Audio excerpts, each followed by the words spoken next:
Welcome to session 3 of the Parent Guide to Helping Your Child Change Their Substance Use. Today's topic is helping your child with words. The presentation will last approximately 45 minutes. We'll have about 10 minutes left at the end for any questions that you might have. And we encourage you to enter questions into the Q&A box on your screen. During the whole session, you can enter them, and then we will address the questions at the end. Today, we'll be talking about how good communication skills are so important for helping your child and give you some tools and strategies to use when communicating.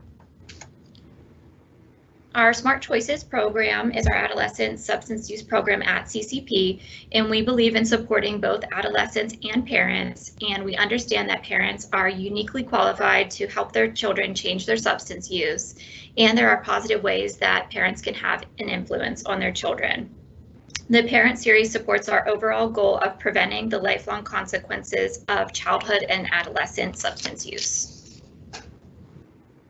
We want to welcome everyone to the session, whether you are in a traditional parent role or a non-traditional parent role. We're happy that you came here, and whether you were at previous sessions or not, we're happy that you're here with us today. The goal of our series is to provide you with some new tools for the often complex problem of adolescent substance use, such as gaining perspective on why your child is using, taking care of yourself throughout the process, talking to your child so that they're more likely to hear you, which is the topic of today's discussion, and how to react when your child is using and not using. And we can't stress enough the importance of practicing all the skills that we'll be talking about. Just like any skill in your life, it's going to take some time and practice to get comfortable. My name is Shannon Myers, and I'm a registered nurse, board certified in psychiatric mental health nursing, and I'm the nurse coordinator for the Smart Choices program. My background is working with people with co-occurring disorders, so that's a mental health condition and substance use. And I have training in family recovery, which is something that I became interested in after helping my own loved one with substance use. And I'll let Callan introduce herself. Hi, my name is Callan Weiser. I am the Smart Choices Care Coordinator for the adolescents in our program. My background is in crisis management as well as family-based therapy. I work with families between the ages of 4 and 18 with both mental health and potential substance use. And Dr. Abigail Schlesinger is not on the call today, but she is our medical director, and she has been a huge part of putting this parent series together. And Colleen Gianeski is our program director, and she is here today running all of the behind the scenes technical things for us. We have one more session coming up after today, and that's helping with actions, where we'll talk about some strategies that you can use when trying to help encourage change with your child. And that will be on Tuesday, August 11th from 6 to 7 p.m. The information being provided during the series comes from the Center for Motivation and Change Parent 20-Minute Guide, which we will make available for you to pick up after the series ends at your child's PC or CCP office. There's also a website that you can check out, motivationandchange.com, that has a lot of information from the guide and from the book Beyond Addiction. So effective communication is hard even under the best of circumstances, and stress and high emotions that happen often with substance use can complicate communication even more. The good news is that there are skills and strategies that you can learn that will help you with communication even when you're in difficult situations. Good communication is made up of a lot of things, and we'll be discussing those things today. And our goal is to help you communicate in a way that you're able to stay connected with your child and move things forward in a positive direction. As a parent, you want to be involved in your child's life, and you want them to share what's going on with them and come to you for any help when they need it. And you may be longing for maybe that relationship that you had prior to substance use starting, where your child was maybe sharing and coming to you for help. And communicating can be difficult. Like I said, it can increase substance use can increase defensiveness and arguing when you're trying to talk to your child. and anger, sometimes in both directions, both from your child feeling that you don't understand them and from you feeling like your child doesn't understand where you're coming from. And we often see that sometimes it becomes easier that for families just not to talk about substance use, or maybe they avoid talking about substance use and just talk about positive things, or sometimes shut down altogether and not talk at all. So hopefully with some of these things we talk about today, we can avoid that situation where we're shutting down and not communicating with our children. So I want to show you the red lights and green lights again, which have come up in every session so far. And as we review the skills, it's important to remember the green lights and red lights. The red lights are when you're in a conversation and there's some yelling or cursing, or maybe who you're talking to is going silent. And that would indicate to you that the conversation probably needs to stop at that point and then resume when people aren't as, they don't have as heightened emotions. And the green lights are when the conversation's going well and your child is open to talking and possibly leading to some change. And you can tell when you're in green lights because your child's listening and they're engaged in the conversation and remaining calm. So for effective communication, we want to use the acronym LOVE to remember the different steps. So LOVE stands for listening and offering, which are specific strategies that we'll go over, and then validating and empathizing. And those two are not specific strategies, but more powerful functions of communication. And I'll explain more about that soon. In effective communication, listening is just as important as talking, maybe arguably more important than talking. And I think a lot of us are guilty of listening to respond to someone and not listening to really understand them. I know I'm guilty of that myself. And once you realize that you're doing this, you can start to make a conscious effort to start listening better. Once you're listening to your child, you can discover what your child is thinking. They feel safer and more open to change. And it helps increase empathy, connectedness, and compassion, and hopefully reduces some shame or stigma that you or your child have around your child's substance use. We talked about shame a lot in the last session and how it's a really difficult emotion, both for parents and also for children. So the first skill that we're going to go over is open-ended questions. And these are the ones that can't be answered with just a one-word response like yes or no. And it lets your child know that you care about what they have to say and that you're trying to understand them better by asking the questions. So for example, if your child says to you that they don't think that their curfew is fair, that they have to be home by 10 o'clock at night, instead of saying something like, do you think you shouldn't have a curfew? Since that could be answered in a yes or no, you want to try to change that around a little bit and make it open-ended. And so you could try something like, what specifically do you think isn't fair about the curfew? And that open-ended question helps you find out some specifics about what they're thinking and gives you insight on how they feel about those things.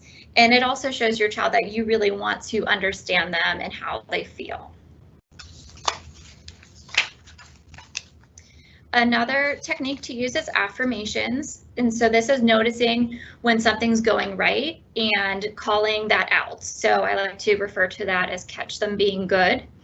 And it's a hard thing to do when there's still a lot going wrong. You might want to focus naturally on the things that are going wrong. But if you can catch them being good and call your child out for those good things, it helps build self-esteem and reinforce those positive behaviors that you're seeing.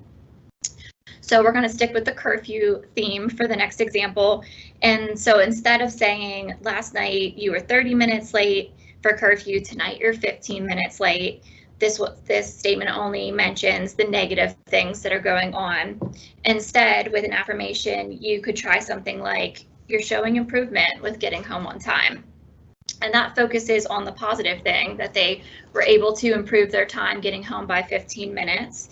And it lets your child know that you're noticing the good things that are going on.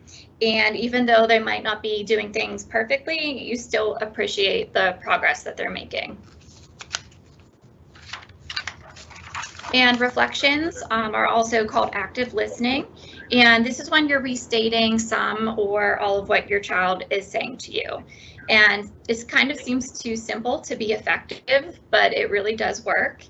And it's possible that when you're reflecting back that you're not understanding what your child's trying to tell you, and this gives them an opportunity to clarify how they're really feeling. And then it also can spark some conversation about what your child's experiencing. Doesn't necessarily mean that you're agreeing with them when you're reflecting things back, but you're acknowledging that that's how they feel about it. So instead of saying something like, I'm not changing your curfew just because you're mad at me, you could try a reflection like, it sounds like you're frustrated because you feel like I'm not considering your feelings about the curfew. Am I understanding you correctly? So we had the reflection was the first part, and then there was a question at the end to just clarify that we're understanding what they're telling us correctly and giving them the opportunity to correct us if we did get it wrong. And then summarizing is when you're pulling together all the important parts of the conversation. So it's kind of like the highlight reel of what you were talking about. And it can help lead your child to connect certain dots sometimes, especially if when they were telling you the information, they were kind of disorganized. If you can organize the information when you're doing the summary, it can help lead to some of those connections of thoughts and ideas. And hopefully it also guides the conversation towards the next step and that positive forward movement that we're trying to get. So instead of saying, I'm done talking about the curfew, you just need to be home by 10, you could try something like, even though you don't think the curfew's fair, I appreciate that you're showing improvement with getting home on time. In the future, I expect you to communicate with me in advance about being late. So both statements there are still enforcing that the curfew is at 10, but the second one shows that you are listening to their feelings about the curfew and that you acknowledge that they're making progress with it. And it also leads to the next step of them communicating with you when they're going to be late. So I encourage you to enter any questions you have in the Q&A box, and I will be looking at those while Callan takes over the next section. So the next part in communicating with love is offering information. So being a parent, you offer information to your child all the time. Sometimes you ask permission, sometimes you don't. But within this model, you want to be able to give your child the information that they need to function in day-to-day life, as well as help them have the information they need to handle situations in the future that may come up. And providing feedback on how things are going, in your house, what they're doing, and these are all things that you want to do as a parent. In this model, they use the information sandwich as a way to have these conversations with your children before you just give advice. So it's a 3-step process: asking permission, giving information, and then asking for a response.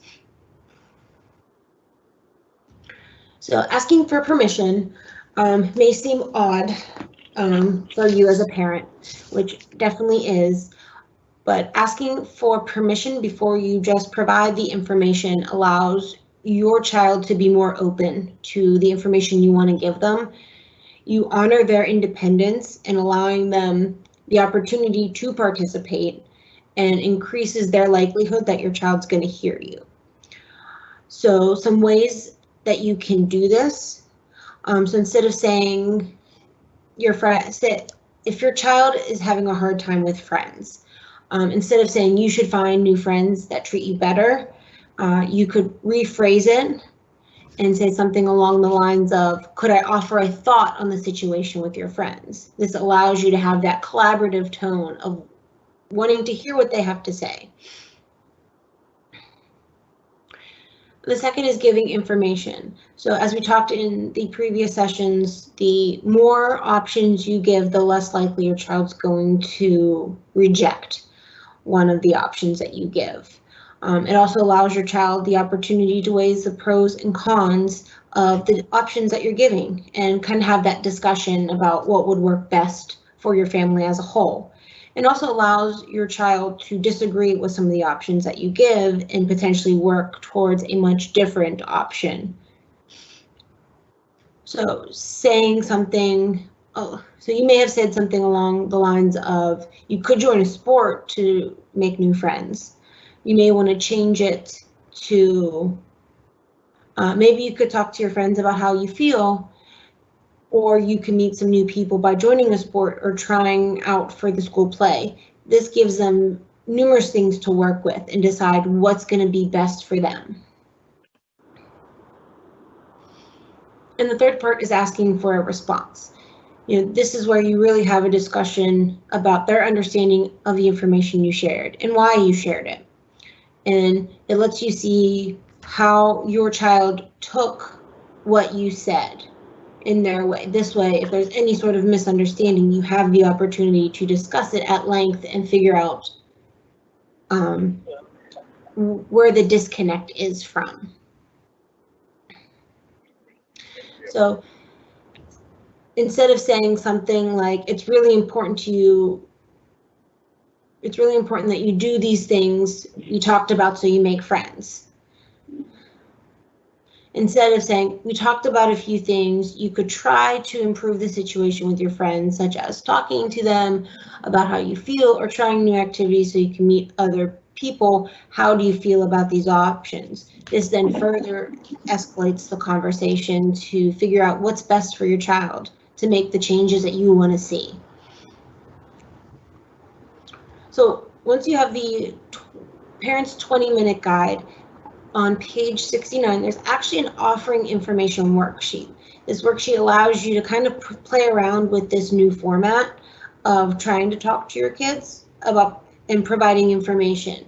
So for the first step, you're going to write down the information that you would like to give to another person. So it doesn't have to be your child. It could just be practice, something you want to tell, a spouse, a friend. Fill it in and what you want to say to them. And step 2 is, what kind of reaction do you think that they're going to have if you shared the information that you want to share outside of this format?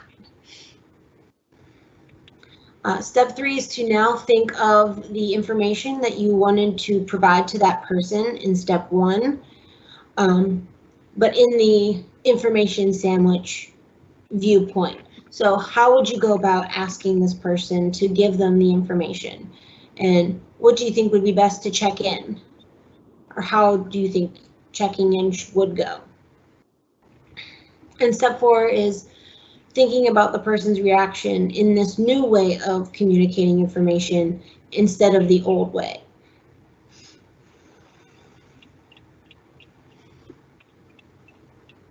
So we're going to open it up again to questions. Please feel free to write them into the Q&A box while Shannon takes over the next section.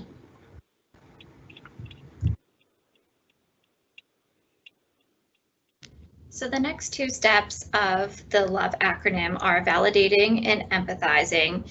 And as I mentioned at the beginning, these aren't specific strategies like listening and offering, but it doesn't mean that they're any less important than those. And I'm going to talk about them together since they have some similarities. So in the 20-minute guide, they refer to validating and empathizing as the background music of communication.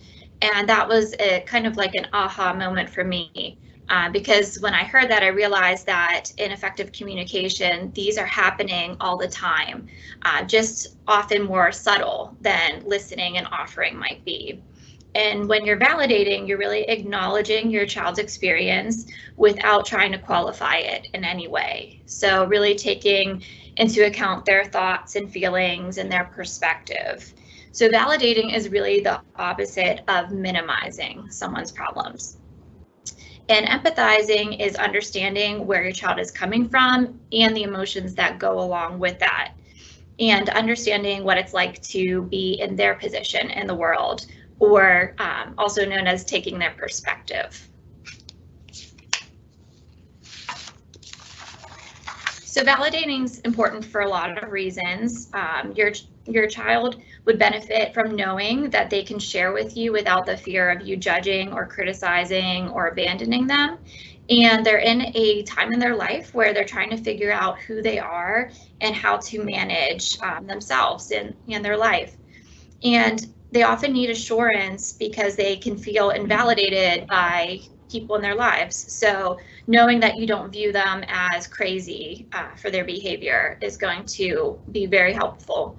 Shame can also be a big part of what's going on. So the more you can reduce shame, the more likely you are to be able to stop some of the undesirable behaviors, such as substance use. So I'm going to give you some examples of validating and invalidating statements. So I'm going to give you a little scenario to go with it. So imagine that your child comes home from school and they're upset because they overheard their friend group talking badly about them. And now they feel like they don't have any real friends. And to make this even more hard, this also happened to them last year with a different group of friends. And so they've had to go through this before as well. So an example of an invalidating statement that would be said is something like, you always get yourself into these situations. So there's a lot of things wrong with that statement, but just some of them are that this statement's putting some blame on your child, that they did something wrong. And it's not acknowledging their feelings about the situation and definitely comes off judgmental to them. An example of a validating statement is, you're going through a lot right now. It might seem too simple to be helpful, but often validating statements are pretty simple.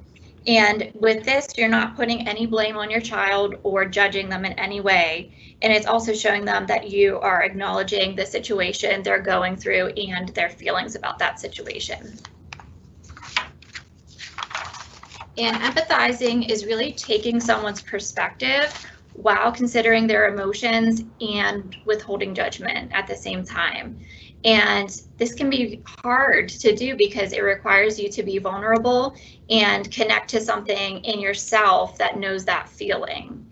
And so oftentimes people don't want to connect to that feeling, and so they maybe say something that's non-empathic. And just like validating statements, they're usually pretty short and simple, only sometimes a few words. But if you are able to really empathize with someone, it helps reduce their shame because they no longer feel alone in their situation. So we're going to go back to that same scenario where your child came home from school, they're upset with their friends talking about them. So a non-empathic response to that would be, at least you know how they feel about you now. So again, pretty hurtful. And a word of caution with statements is if they usually start with at least, most of the time they're not going to be empathic statements. There might be one here and there that you could come up with that starts with at least, but the majority of them are not going to be. So if you catch yourself saying at least, you might want to rethink what's going to come next out in that situation. When you're saying at least, you're trying to put a silver lining on the situation that the person's going through, which is not really what they need at that time. They need someone to be with them in what they're feeling.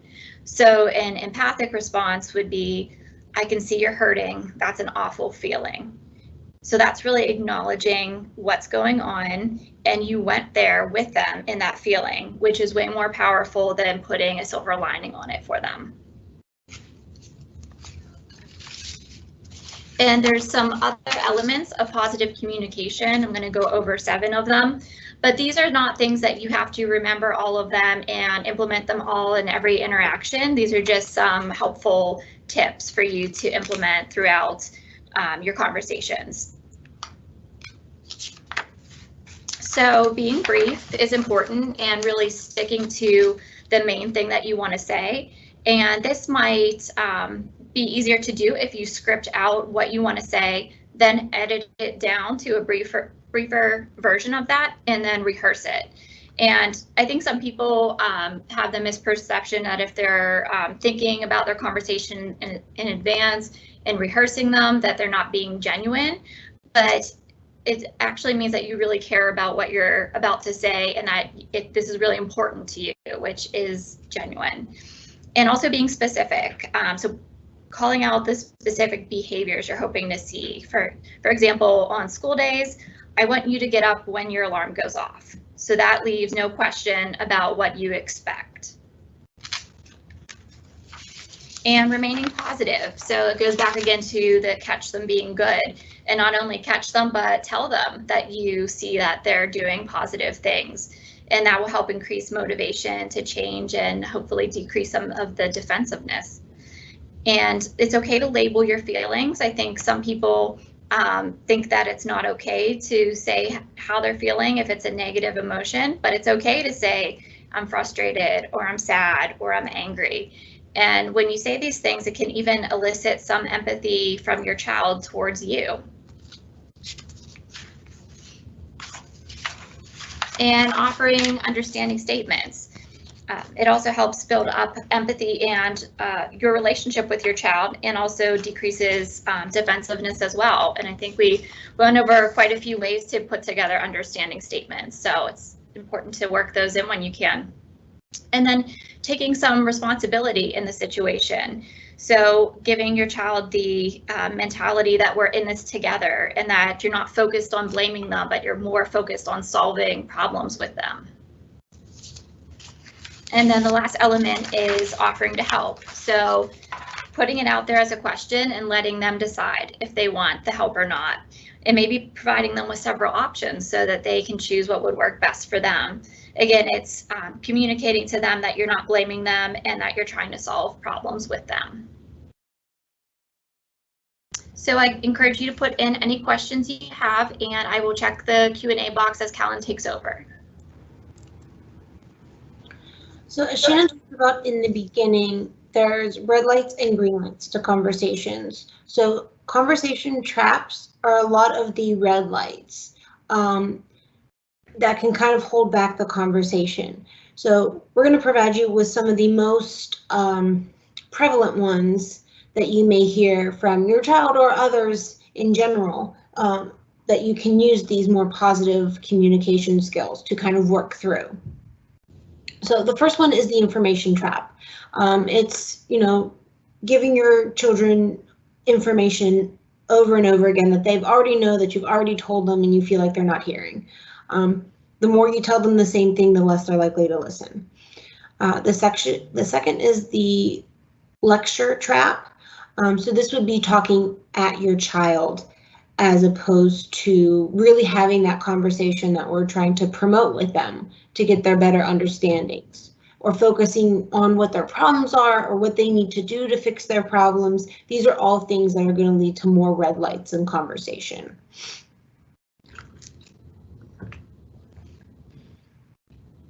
The next one is as simple as it is. It's labeling. Anytime that you or your child are going to start name calling and nitpicking things with one another, it's definitely going to lead to the conversation to stop, because neither one is feeling heard or understood at that point.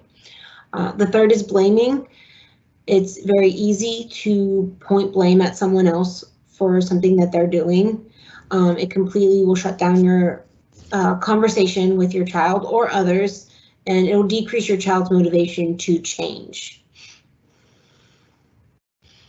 The next one is taking sides. So this is as simple as it is. It's, you and your spouse are on one side of the conversation and your child's on the other. This leads them to feel very isolated and end up defending their behaviors, that they may actually be in that ambivalent point that we've talked about in the first session, where they can see the pros and the cons, but really not sure which way to go. And the question and answer trap. This is as simple as Shannon said at the beginning. Using your open-ended questions will definitely combat this. The question and answer is closed questioning. It's, hounding your child when they come in the door about what did you do? You've been out late. What's going on? What happened? Who are you with? All of those kinds of questions will definitely have your child shutting down. So an important thing to remember, like Shannon said in the very beginning of this one and everyone, is to practice. These are not simple skills that you're going to learn overnight. This is all new information on how to not only talk to your children who are using substances, but these are skills that you can use with other people throughout your life. And the person using the positive communication tools we've talked about today will help you avoid a lot of these conversation traps. And being, or acknowledging when you're, falling into those conversation traps means, okay, we should step back from that conversation. And starting small and with less important situations first when you start to use these tools is really going to be a benefit, because then you can kind of play around and figure out what works best for your family or just with anyone in general. And you don't have to use all 7 of these steps. There's a lot of times where it may only be 1 or 2 things that you can use that lead to a positive conversation. Sometimes it might be more. It all just depends on what works best for you.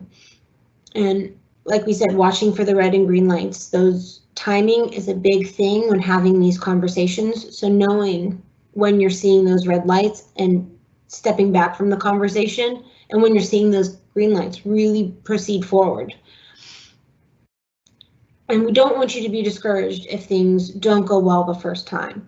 The more you try, the more you practice, the more you'll understand the tools, and the easier it'll get to use them in day-to-day life. So just practice, practice, practice. And some things to remember from our conversation today is communication is the most powerful thing you have as a parent. Your child wants to have that connection with you. It's just finding a better way to have that conversation so you guys can figure out how to make the changes you want to see for your family as a whole. And the better that your communication is as a family, the more everyone in your family is going to feel understood, listened to, and it's going to improve your relationship as a whole. And it will feel awkward at first trying these things and changing the way you've communicated up until this point. But time and practice are going to make it easier for you. And it does not hurt to rehearse and fine tune what you want to say before you have a conversation with your child or with someone. It gives you the time to practice and get more comfortable with how you want to say things. So then this way it'll lead to further change. So we want to thank you so much for coming today to this session. We want to thank CCP again for partnering with us and helping us get the word out to parents to help. Our next session and our last session will be helping with actions on Tuesday, August 11th from 6 p.m. to 7 p.m. We're going to open it up to any final questions, so please feel free to enter them into the Q&A box and we'll answer them.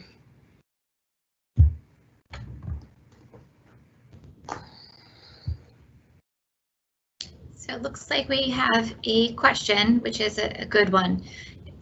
This person said, my teen responds negatively when I say anything about my feelings, or if I say I am not sure what to do for you. This isn't about you is a common response. So for that, I feel like a reflection might be helpful. So saying back to your child, it sounds like you're upset because you feel like I'm thinking about my own feelings and not your feelings in this situation. Am I understanding you correctly? So that's just kind of restating what they told you and then asking for clarification if that's correct. And then if they do say, yeah, that is how I'm feeling, then I would say ask them, well, help me understand better your feelings then. Let's talk about your feelings about this to try to get them to start opening up about what's going on with them. And acknowledging that, they're not finding it helpful when you're talking about your feelings and they want to take some time to talk about their feelings. So yeah, so a reflection, clarifying, you know, if you're getting it correctly, and then if so, asking them, well, tell me more about your feelings. So an open-ended question, really, you could end that with, so that hopefully they'll start giving you some information. And Callan, if you want to add anything, just go ahead. No, I think you covered everything I was going to say. We do have another question. It says, when it comes to drugs, it is really hard to empathize when it's clearly really, really bad thing to do. It feels like your kid is about to jump off a cliff or run into a burning building, and the option of slowing down to have a meaningful, positive conversation is out the window because in the next moment their life is in danger. Being a teen on drugs sets you up for so many long-term, possibly irreversible effects that in fact will potentially destroy their life. It feels like an extremely urgent situation, like a fire. So there is so little time as their brains are rapidly developing into adult brains. So how do we stop in these crucial moments when so much is at stake in order to have those careful, meaningful conversations? That's a really good question, and a lot of good points that I think probably a lot of people on this call or you know, just in general can relate to. So I think I would start by some of the things that we went over in the first session, understanding. So trying to really understand where your child's coming from as far as their use. So if you take the time to see what positive things they're getting out of it, even though it's hard to believe that there would be positive things out of substance use, there's going to be some level of something that's helping them with it, or they wouldn't be using in the first place, like we talked about in session 1. So when you understand that, I think it's going to make it a little bit easier to empathize with them. But I agree, it's really hard to slow down when it's in that really urgent situation. And we talked about in session 2 with self-care, trying to go out of that emergency panic mode. Because a lot of the times if we're rushing into the conversations or into providing information and not taking the time to understand, it's not going to be as effective. So even though it's really hard, trying to slow down a little bit and having that conversation. And then when you do have the conversation, using some of those skills we talked about today. So asking the open-ended questions so that you can be effective in your listening, and affirming the things that are going right, reflecting some things like we talked about with the last question. And hopefully that starts getting conversation going in a positive direction. But I think it is definitely something that a lot of people feel that, you know, it's really hard to slow down and do some of these things. I also think a really important thing to keep in mind too is the red and green lights to the conversation. You know, having these meaningful conversations when you and your child are in a calm and receptive point that you can discuss, you know, understandings and figuring out, you know, what's best for your family as a whole, as opposed to waiting until it becomes to that emergency, oh my God, they may go do something again, because then that may just lead to the conversation traps that we had. Yeah, and I agree with, this is Colleen Gianeschi. I agree with what Shannon and Callan said. I also, you know, I think this is a common feeling. We love our teenagers and our adolescents and our children so much that when we see them in dangerous situations as a parent, you know, our automatic response is to jump in and save them or fix them. And I think that's one of the most difficult things of adolescence, parenting an adolescent, is that there are things that are out of our control. Is that when they're little, we're much easier, it's easier to protect our kids because, you know, we're much more involved in their day-to-day life and able to put these safety measures in place. And adolescents have, you know, a little bit more independence, and it's much more challenging to parent them from afar, especially when we see them engaging in activities that are unsafe and potentially have lifelong consequences. for the parent that asked that question, I think all of us want to know that that's absolutely a normal feeling that parents have, and the way you're feeling is accurate. But this is a great time to reach out for parent support. Our program at Smart Choices does offer parent support. It's coaching, and I think that one of the most difficult things in these situations is often parents feel alone. And so we are able, through CCP support, is to pair up with parents one-on-one, regardless of whether your child is ready to change or not, and be a coach and be a support to you as you navigate this new challenge in your adolescent's life. So I would encourage you or invite you to email us the same way that you had registered. And if you're interested in that ongoing support on how to slow down, how to take care of yourself, how to understand, and how to improve communication, we'd be happy to help you with those things. We've got another question. This is, what is a good way to approach the very first conversation on substance abuse? I just found out recently that my child is using and have not yet confronted him. I want to do this right and keep lines of communication open. I think it's important to be honest and keep it simple. So saying something like, you know, I found out, I'm not sure the situation that happened where you found out, maybe you found something in their room or something, you know, or maybe someone told you about their use, but, you know, I found out about your use of whatever substance it is, and I have some concerns and I'd like to talk to you about that. Is that okay with you? So that you're inviting them to be an active part of the conversation, so it's not coming off as a lecture or them getting in trouble.